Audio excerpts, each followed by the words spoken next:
যুব সমাজ হয় বিপদগামী হয়েছে, না হয় বাড়িঘর ছেড়ে পাগলের মতো রাস্তাঘাটে ঘুরে বেরিয়েছে, অথবা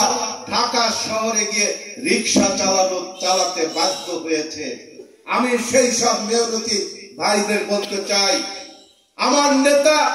জনাব তারেক রহমান যদি এই বাংলাদেশ পরিচালনা করার সুযোগ পায়, আমার সেই বেকার ভাইয়েরা, আমার সেই বেকার যুবকরা, আমার সেই বেকার ভাতিজারা, আপনাদের আগামী দিনের ভবিষ্যৎটা একটা দিনও বেকার থাকবে না। প্রয়োজনে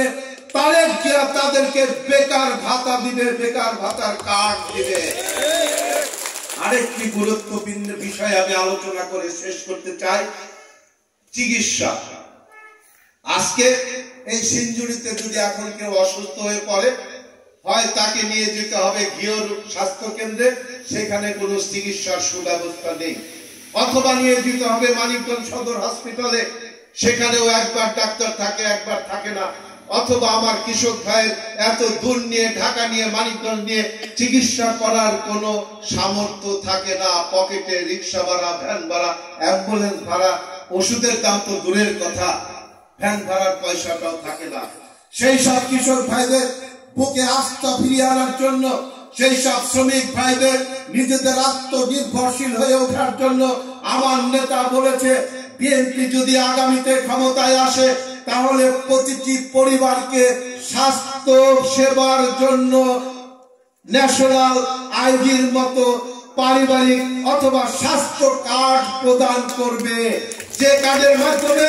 আমার মেহনতি মানুষরা তাৎক্ষণিক বাংলাদেশের যে কোনো জায়গায় সুচিকিৎসা পাবে। তাদের সেই অর্থ পরবর্তীতে সরকার পরিশোধ করবে। বন্ধুরা আমার, খেটে খাওয়া মেহনতি মানুষ ভাইয়ের আমার, আমি আজকে আর কথা বাড়াবো না। যদি মহান আল্লাহ আপনাদেরকে সেবা করার সুযোগ দেয়, আমার নেতা জনাব তারেক রহমান যদি ভবিষ্যতে আপনাদের সেবা করার, আপনাদের পাশে আসার সুযোগ দেয়, তাহলে আজকের এই ঘর সন্ধ্যায় আমি আপনাদের কথা দিতে চাই, অতীতে জন্য যে সকল আপদ বিপদে আমার সাধ্য অনুযায়ী জেলখানা থেকে শুরু করে রাস্তাঘাটে, কোর্ট কাছারিতে এবং একটা বিপদগ্রস্ত নেতা কর্মীর পাশে এসে দাঁড়িয়েছি, আগামীতেও যদি আবার সেই দুর্বিষহ জীবনের সামনে দাঁড়িয়ে আবার যদি আন্দোলন সংগ্রাম করে একটা তাবেদার সরকারকে বিতাড়িত করতে হয়, একটা বিদেশি সবুজ প্রভুদের নির্দেশে আরেকটি তাবেদার সরকার যদি আপনাদের সেই সুন্দর ভবিষ্যৎ নস্যাৎ করার চেষ্টা করে, সেই সাথে যদি বাংলাদেশের কোনো রাজনৈতিক দল সহযোগিতা করে,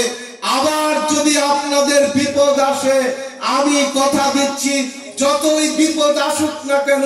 যতই ঝড় আসুক, আমি আগামীতে আপনাদের ডাক পেলে আপনাদের পাশে এসে দাঁড়াবো। পরিশেষে বলতে চাই,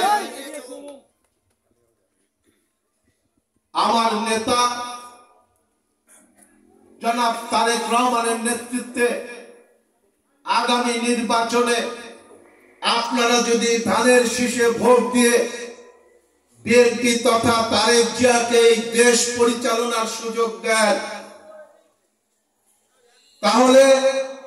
আমি আপনাদের আরেকটি কথা দিয়ে যাচ্ছি, এই ইউনিয়নের সার্বিক উন্নয়ন,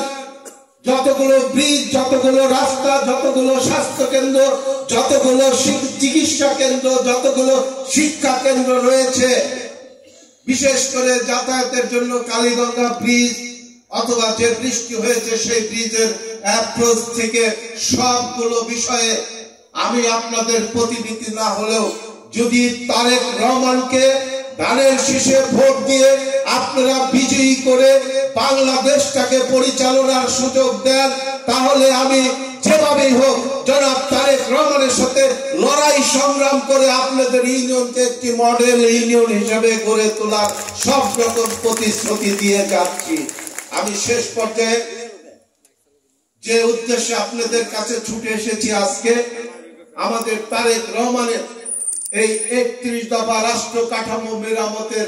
লিফলেট এবং এই লিফলেট বিতরণ এবং এই 31 দফা নিয়ে পথসভায় আলোচনা করার জন্য আমি এবার ঘিওর থানা বিএনপির একটি ইউনিট সিঞ্জুরি ইউনিয়ন বিএনপির উদ্যোগে আজকে এই জনাব তারেক রহমানের 31 দফা রাষ্ট্র কাঠামো মেরামতের লিফলেট বিতরণ এবং লিফলেট নিয়ে আলোচনার শুভ উদ্বোধন ঘোষণা করছি। আপনাদের কাছে যদি 31 দফা ভালো লাগে তাহলে আপনাদের কাছে একটি আহ্বান থাকবে, আপনারা আগামী নির্বাচনে এই গণতান্ত্রিক অধিকার প্রয়োগ করে ধানের শীষে ভোট দিয়ে তারেক রহমানকে এই বাংলাদেশ পরিচালনার সুযোগ দিবেন। এবং আমাদের নেতা বেগম খালেদা জিয়া অসুস্থ, আমাদের নেতা তারেক রহমান হাজার মাইল দূরে বসে রয়েছে, তাদের জন্য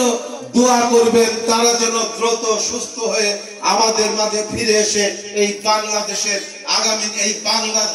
আগামীতে একটি সুখী সমৃদ্ধ সোনার বাংলা হিসাবে গড়ে তুলতে পারে। ধন্যবাদ সবাইকে। বাংলাদেশ জিন্দাবাদ, বাংলাদেশ জাতীয়তাবাদী দল জিন্দাবাদ।